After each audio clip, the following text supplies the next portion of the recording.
Bonjour à tous, aujourd'hui nous allons corriger la fiche d'exercice sur le cosinus. On commence par l'exercice numéro 49. Dans l'exercice 49, on a représenté ci-dessous un cylindre de révolution de rayon de base HM égale 9 cm. Donc ici on a 9 cm. Et de hauteur OH 17 cm. Donc ici on a 17.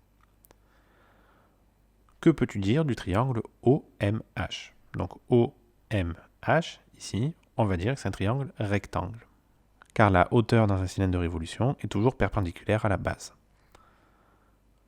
On nous demande de calculer en justifiant la longueur OM.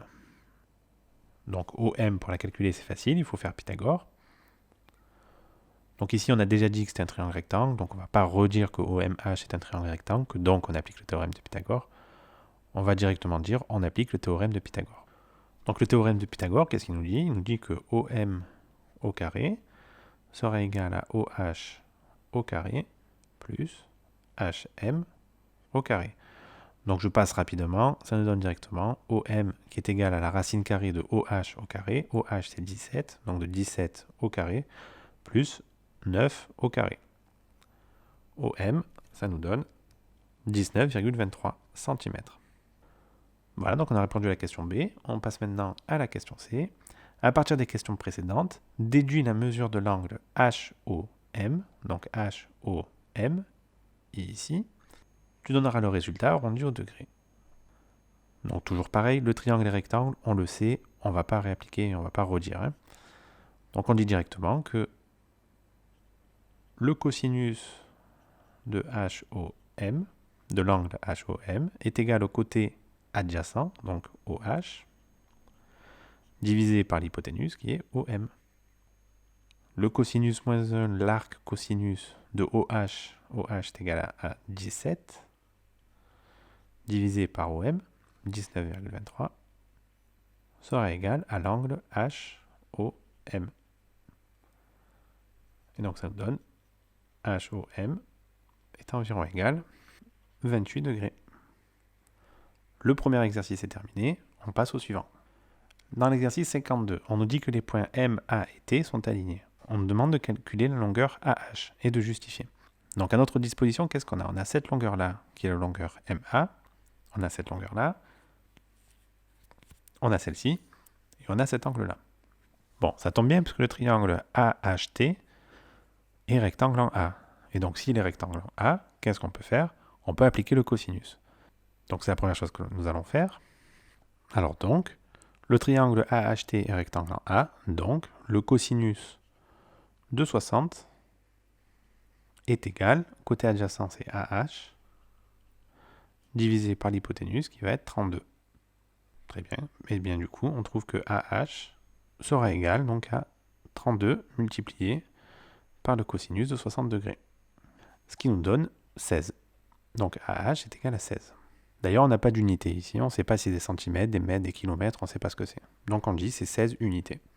Dans le petit b, on nous demande quelle est la nature du triangle MAH. Eh bien, MAH, ça va être aussi un triangle rectangle. Pourquoi? Tout simplement parce que les points MA et T sont alignés. Et qu'en même temps, AHT est rectangle en A. Donc on va marquer ça.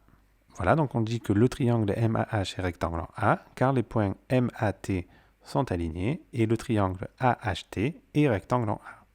On passe au petit c. On nous demande de calculer la mesure de l'angle AMH arrondi au degré. Donc AMH, c'est cet angle-là. Bon, et bien déjà ce qu'on va faire, c'est qu'on va écrire le cosinus. On ne réécrit pas que le triangle MAH est rectangle. Enfin, on peut le réécrire si on a envie. Alors le cosinus de quel angle? AMH sera égal au côté adjacent, qui est MA, divisé par l'hypoténuse, qui est MH. Et donc le cosinus moins 1 ou l'arc cosinus de MA sur MH sera égal à l'angle AMH. Donc MA sur MH, c'est 30 sur 34. Et ça, c'est environ égal à 28 degrés. L'angle AMH est environ égal à 28 degrés. On nous demande dans le petit d de calculer la longueur AT de deux manières différentes. La première façon de calculer cette longueur AT, c'est d'abord de calculer cet angle-là. Donc cet angle-là qui va faire 30 degrés, car 60 plus 30 ça fait 90. Et ensuite d'utiliser le cosinus de 30. La deuxième façon, c'est d'utiliser Pythagore pour trouver le côté AH une première fois, et on utilise Pythagore une deuxième fois pour trouver le côté AT. Donc on va faire ça rapidement. Donc ici j'écris directement le cosinus de 30 degrés sera égal au côté adjacent qui est AT divisé par l'hypoténuse qui est HT. HT qui vaut 32 degrés, donc je marque directement 32. Donc une fois que j'ai ça, j'en déduis directement la longueur AT, AT qui est environ égal à 28,71. Donc 28,7. Donc on n'a pas d'unité toujours, donc on n'en met pas.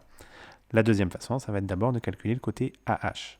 Donc on écrit, donc je vous passe tous les détails, mais ça va dire, on va dire directement que AH sera égal à la racine carrée de l'hypoténuse au carré, donc 34 au carré, moins 30 au carré. Donc le côté AH donne une longueur de 16. Donc très bien, une fois qu'on a ça, on applique une deuxième fois Pythagore pour trouver ce côté AT. Donc là on a 16. Donc pareil, je vous passe les détails, mais on va directement trouver que AT serait égal à la racine carrée de 32 au carré moins 16 au carré. Et donc AT sera égal à 27,7. Alors là, il y a une petite erreur, c'est pas 28, c'était 27,7. Voilà, donc qu'est-ce qu'on constate?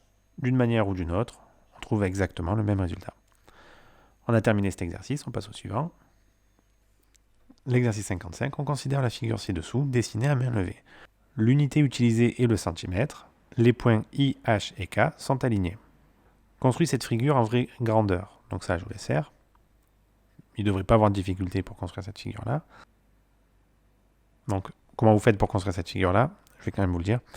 Vous construisez dans un premier temps, la première étape, c'est construire le triangle IHK.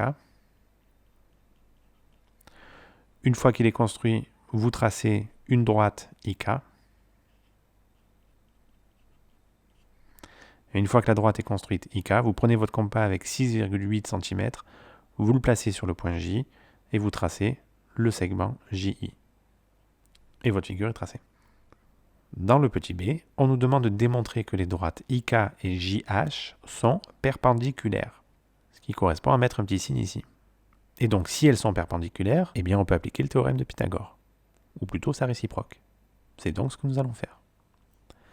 Petit b, donc on calcule d'une part, par exemple, JK au carré, qui sera égal à 16, et d'autre part, JH carré plus HK carré. Et ça nous donne, eh bien, ça nous donne 16 aussi. Donc 3,2 au carré, juste pour détailler un peu les calculs, plus 2,4 au carré. Ça nous donne 16. Comme JK au carré est égal à JH au carré plus HK au carré, alors le triangle est rectangle. Ok, donc petit b c'est fait. On démontre que IH est égal à 6 cm pour le petit c. Alors, on doit démontrer que IH est égal à 6 cm. Bon, et bien là, on peut réutiliser encore une fois le théorème de Pythagore. Alors, on peut faire autrement. Hein. On peut calculer cet angle-là, parce qu'on a toutes les longueurs. On peut aussi calculer cet angle-là. On peut aussi calculer cet angle-là avec les deux longueurs. Une fois qu'on a cet angle-là, on peut calculer celui-ci, parce qu'on va démontrer que le triangle est rectangle. Donc voilà, les deux premiers angles, ce n'était pas la peine de les calculer. Hein. Donc on peut calculer le premier angle ici, IJH, en déduire le suivant, JIH, et ensuite on peut appliquer le cosinus à cet angle-là pour trouver les 6 cm. On peut aussi faire Pythagore, comme on va faire. Tout fonctionne. Les deux méthodes sont bonnes. Hein. Donc on commence par dire que le triangle JIH est rectangle en H, car les points IHK sont alignés, et que donc on peut appliquer le théorème de Pythagore. Donc le théorème de Pythagore, qu'est-ce qu'il nous dit? Il nous dit que l'hypoténuse au carré, donc IJ au carré, sera égal à IH au carré plus HJ au carré. On en déduit que HI carré est égal à IJ carré moins HJ au carré. Donc là, on a tout ce qu'il faut pour résoudre. La réponse directement, ça nous donne HI est égal à, Donc 6,8 au carré moins 3,2 au carré. Et HI sera égal à 6 cm. Alors attention, hein. Là c'est HI au carré. Hein. Je ne l'ai pas mis, je vais me tromper. Mais c'est HI carré. Il va falloir faire la racine carrée de tout ça pour enlever le carré du HI. Dans le petit dé, on nous demande de calculer la mesure de l'angle HJK et d'arrondir au degré. Et bien pour trouver la mesure de l'angle HJK, on va commencer par faire le cosinus. On va dire que le cosinus de HJK est égal au côté adjacent, HJ, divisé par l'hypoténuse, JK. Et donc le cosinus moins 1 de HJK, le cosinus moins 1 plutôt de HJ qui est égal à 3,2, divisé par JK qui est égal à 4, ce sera égal à notre angle HJ et K. Ça nous donne un angle d'environ, donc HJK, l'angle HJK est environ égal à 37 degrés. Nous avons donc terminé les exercices.